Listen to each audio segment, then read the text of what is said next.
2 minute थांबा, तर तुमचे देखील केस गळत आहेत आणि केसाची वाढ खुंटलेली आहे.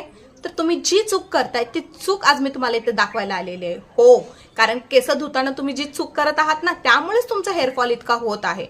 तर कशा प्रकारे केस धुवायची आणि कशी एक मॅजिक ट्रिक नेहमी केस धुताना वापरायला हवे, जी ट्रिक वापरून आपले केस नेहमी सुंदर, सिल्की, शायनी राहणार आहेत आणि केस धुतल्यानंतरही आपले केस असे चमकणार आहेत आणि आपला हेअरफॉल एकदम इथं सबसाइड होणार आहे. फक्त 3 महिने जर तुम्ही ही ट्रिक वापरली केस धुताना, तर तुमचा हेअरफॉल एकदम बाय बाय होणार आहे आणि हेअर ग्रोथ एकदम सुरू होणार आहे. तुम्ही पाहू शकता की मी इथे घेतलेला आहे फर्स्ट एक मोठा ॲलोवेरा जेल. हा कोरफड मी इथं प्लांट बेस घेतलेला आहे. तर तुम्ही विकत आणलेला मार्केटचा घेतला तरी चालेल, पण जे केस मोठे आहेत, म्हणजे केसाची लेंथ पाहिलेली आहे, माझ्या केसांचा व्हॉल्यूम पाहिलेला आहे आणि त्यानुसार मी इथे कोरफड घेतलेला आहे. काय करायचंय की मिक्सर करायचं आहे. बघा तुम्ही पाहू शकता की मी इथे मिक्सर केलेला आहे, मिक्सर ग्राइंड केलेला आहे ॲलोवेरा जेलला.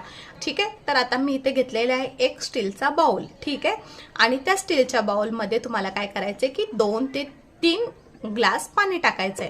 आता तुम्हाला केसाला स्टार्टिंगला जेवढं धुवायला पाणी लागणार आहे तेवढं 3-4 ग्लास तुम्ही त्याच्यामध्ये बाउलमध्ये पाणी टाकायचंय. ठीक आहे, तर मी इथं 2 ते 3 ग्लास बाउलमध्ये पाणी टाकलेलं आहे. त्यानंतर ना मी ह्याच्यामध्ये ऍड केलेलं आहे 4 थेंब कोकोनट ऑइल. हा, केस धुवायच्या आपल्या पाण्यामध्ये आपल्याला फर्स्ट पाणी इथं तुम्ही थोडंसं कोमट घेऊ शकता किंवा थोडंसं थंड घेऊ शकता, पण जास्त गरम पाणी आपल्याला कधीच केसांवर लावायचं नाहीये. तर मी इथं थोडंसं तुम्ही कोमट घेऊ शकता किंवा मी इथं थंड पाणी घेतलेलं आहे.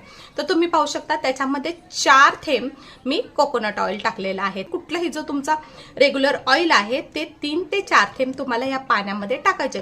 त्याच्याने काय होणार आहे, तुमचे केस ना जेव्हा तुम्ही वॉश करता त्याच्यानंतर ही त्याच्यामध्ये एक नमपणा राहणार आहे, फ्रिझीनेस थोडीशी कमी होणार आहे. तर सेकंड इन्ग्रेडियंट मी ह्या बाउलमध्ये पाण्यामध्ये टाकलेला आहे ते म्हणजेच ॲलोवेरा जेल. हा, जो तुम्ही मिक्सर ग्राइंड केला होता तो पूर्ण ॲलोवेरा जेल तुम्हाला त्या पाण्यामध्ये टाकायचं आहे. तर थर्ड इन्ग्रेडियंट आपला आहे ते म्हणजे आपला रेग्युलर शॅम्पू. तर मी इथं सनसिल्क वापरते, ब्लॅक सनसिल्क, आणि मला सनसिल्क शॅम्पूची 3 पुड्या माझ्या केसांसाठी इनफ आहे. तर तुम्ही पाहू शकता की मी कैंचीने 3 पुड्या फोडून एकानंतर एक मी त्या पाण्यामध्ये टाकत आहे. तर आता काय करायचं, तुम्हाला ते मिश्रण एक करायचंय, ते तुमच्या केसांना लावायचं आहे, मुळापासून लावायचं आहे, वरच्या केसांपर्यंत लावायचं आणि एकदम स्कॅल्पला हळूहळू हळूहळू छान मसाज करायचंय. मसाज करून इतका फेस होणार आहे, इतका फेस होणार आहे. त्यानंतर ना स्वच्छ तुम्हाला डोकं धुवून घ्यायचे. आफ्टर तुम्ही केस धुणार आहात आणि केस धुतल्यानंतर जेव्हा तुमचे केस तुम्ही पाहता तेव्हा तुमच्या केसाचा व्हॉल्यूम तुम्हाला छान दिसणार आहे.